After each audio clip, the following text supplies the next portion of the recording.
हाँ देखिए, आपके एक्सरसाइज 10.2 में क्वेश्चन नंबर 8 वाला है। देखो, वृत्त के परिगत चतुर्भुज है। परिगत माने क्या होता है? चारों ओर से गया हुआ। वृत्त के चारों ओर से गया हुआ क्या एक चतुर्भुज है। उस चतुर्भुज में क्या दे रखा है आपको? ए बी सी चतुर्भुज है। हमें प्रूफ क्या करना है? देखिए, A B plus C D equal to A B plus C D equal to B C plus A D हमें प्रूव करना है। ठीक है, कैसे करेंगे? देखिए, इधर देखिए, एक वृत्त है। वृत्त के परिगत माने वृत्त के चारों ओर, वृत्त के चारों ओर चतुर्भुज है। अब ये चतुर्भुज जो है वृत्त पर क्या हो रहा है? एक एक बिंदु पर स्पर्श हो रहा है। यहाँ पर पी पर स्पर्श हो रहा है, यहाँ पर क्यू पर, यहाँ पर आर पर और यहाँ पर एस पर स्पर्श हो रहा है।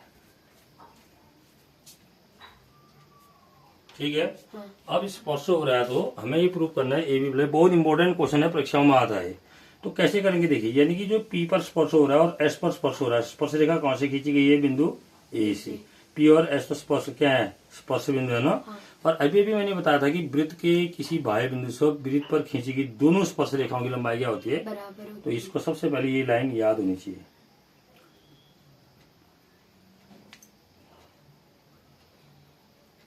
वृत्त के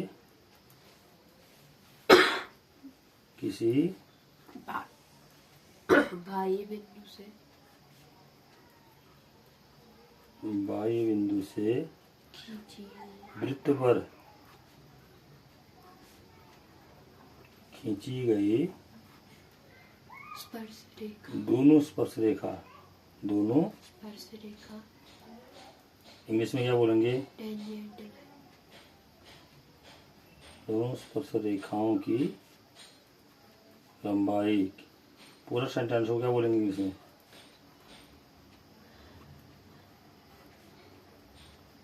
The length of both tangent lines drawn from an external point of circle will be equal.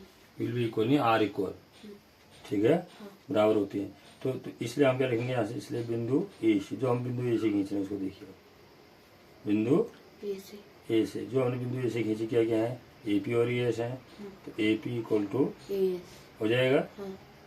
इसके बाद फिर कहाँ से खींची हमने? बिंदु बी से जो खींच रखी है उसको भी देखिए, B P equal to B Q हो जाएगा। बिंदु सी से जो खींच रखी है उसको देखिए, C Q equal to C R. C से सी पी क्या? C Q equal to C R. और बिंदु D R equal to D S. पहले बिंदु डी से तो लिखेंगे, डी से जो खींच रखी है वो क्या है? D R equal to D S. हो गया था ना। अब देखिए हमारे पास क्या है। अब हमें क्या करना है? A B plus C D, केवल हम A B plus C D लेते हैं। ठीक है, अब चित्र में देखिए, ए बी क्या है हमारे पास? ए पी है ना। ए पी है प्लस बी पी है नी। और सी डी क्या है? सी डी ये C R plus D R, C R plus D R है ना। अब इसको चेंज कर लो। ए पी किसके बराबर है? क्योंकि हमने जो भी ले रखे ये वाले ले रखे नहीं। अब हमें ये वाले भुजा नहीं लगेगा, इनके इधर को लिखनी है हमें। तो ए पी किसके बराबर है? एस के बराबर। देख रहे ना, ये एस के बराबर। बी पी किसके बराबर है? बी क्यू के बराबर है।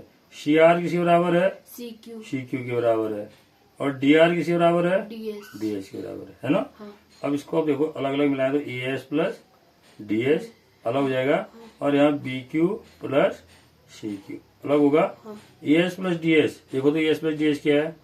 A D. A S plus D S क्या है? ए डी है। और B Q plus C Q B C आया। तो हमारा क्या प्रूव हो गया?